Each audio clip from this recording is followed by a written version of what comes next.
उपमुख्यमंत्री अजित पवार हे पुन्हा निवडणुकीच्या रिंगणात उतरलेले आहेत। राज्यात चर्चा होणारी बारामतीमधील माळेगाव सहकारी साखर कारखान्याची निवडणूक सुरू आहे।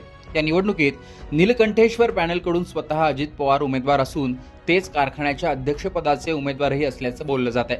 विशेष म्हणजे त्यांच्या विरोधात 2 पॅनल उभे असून त्यापैकी एक शरद पवार पुरस्कृत आहे। त्यांच्या बळीराजा सहकारी बचाव पॅनलच्या प्रचाराची धुरा सुप्रिया सुळे आणि युगेंद्र पवार सांभाळत आहेत। ब वर्ग सहकारी उत्पादक, बिगर उत्पादक संस्था व पणन संस्था या मतदारसंघातून अजित पवार उमेदवार आहेत। त्यांच्या विरोधात शरद पवारांच्या पॅनलने उमेदवार दिला नसून दुसऱ्या पॅनलचे भालचंद्र देवकाते हे एकमेव उमेदवार आहेत। याच निवडणुकीविषयी प्रचारादरम्यान सुप्रिया सुळे काय म्हणाल्या पहा। लोकशाही आहे, लोकशाहीमध्ये प्रत्येकाला कुठलं इलेक्शन लढायचं आणि काय जबाबदारी घ्यायची हा प्रत्येकाचा अधिकार आहे। एका लोकशाहीमध्ये त्यांना तो अधिकार आहे। त्यांच्या पक्षाच्या माध्यमातून पॅनल बळीराजा हा पक्षाचा पॅनल नाही, बळीराजा सहकार पॅनल उभा केलेला आहे। हे एक पक्षाचा पॅनल नाही, हे सहकार चळवळीचं पॅनल, शेतकऱ्यांचं कष्ट करणाऱ्याचं, जो शोषित आहे, तो वंचित आहे, जो पीडित आहे, जो कष्ट करणारा आहे, जो शेतकरी आहे, त्याचं हे पॅनल आहे। याच्यात पक्षाचा काही संबंध नाही। अजितदादांबरोबर आपल्या सहकाऱ्यांची बैठक झाली होती, ती बैठक निष्फळ झाली। आपला एकही कॅन्डिडेट घेतला नाही, म्हणून हा पॅनल तयार करण्यात आला। मला नाही बाबा याची माहिती, कोणाची मीटिंग कोणावर झाली असेल तरी मला तरी माहिती नाही।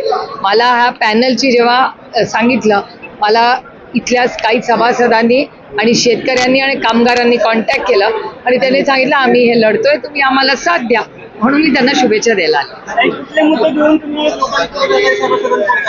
महत्वाचा, सगळ्यात महत्वाचा विषय म्हणजे या पॅनलमधले सगळेच लोक हे या भागातले कष्ट करणारे आहेत आणि त्याचबरोबर अनेकांचा इथे काम केल्याचा अनुभव आहे आणि त्याचबरोबर हा पारदर्शकपणे हा कारखाना चालावा, त्यातली भरती पारदर्शक व्हावी, भाव चांगला मिळावा, साखरेची जी परिस्थिती आहे, त्याचा जो व्यवहार आहे त्याच्यात पारदर्शकपणा असावा।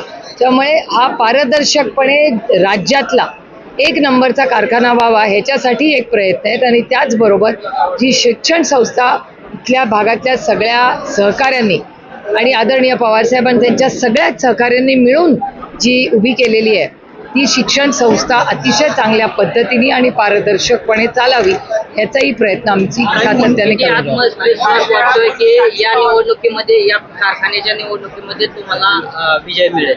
बघा, परीक्षेला आपण पास व्हायलाच बसतो ना, त्याच्यामुळे अर्थातच परीक्षेला जेव्हा आपण बसतो तेव्हा पूर्ण अभ्यास करून आपण बसतो परीक्षेला। पवार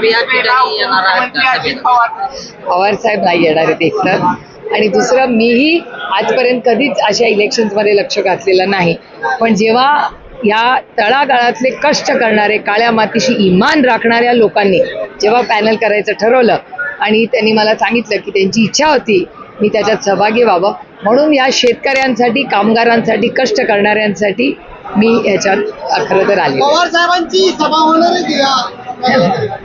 अशा प्रकारे कधीच या साखर कारखान्याच्या निवडणुकीत न उतरणाऱ्या सुप्रिया सुळे मात्र यावेळी प्रचारात उतरलेल्या पाहायला मिळतात आणि अजित पवारही जे गेल्या काही निवडणुका लढले नव्हते तेही ही निवडणूक लढवतात। आता या निवडणुकीत कोण बाजी मारतं? पुन्हा एकदा युगेंद्र पवार, सुप्रिया सुळे विरुद्ध अजित पवार असा सामना रंगतोय। तो सामना कोण जिंकतं ते पाहणं देखील महत्त्वाचं असणार आहे। आणि एकूणच माळेगाव सहकारी साखर कारखान्याची निवडणूक, त्यात अजित पवार उमेदवार आणि त्याच्या विरोधात सुप्रिया सुळे आणि युगेंद्र पवार यांचा प्रचार, याविषयी तुमचं मत कमेंट बॉक्समध्ये सांगा। लोकमतचं यूट्यूब चॅनल सबस्क्राईब केलं नसेल तर आठवणीने सबस्क्राईब देखील करा।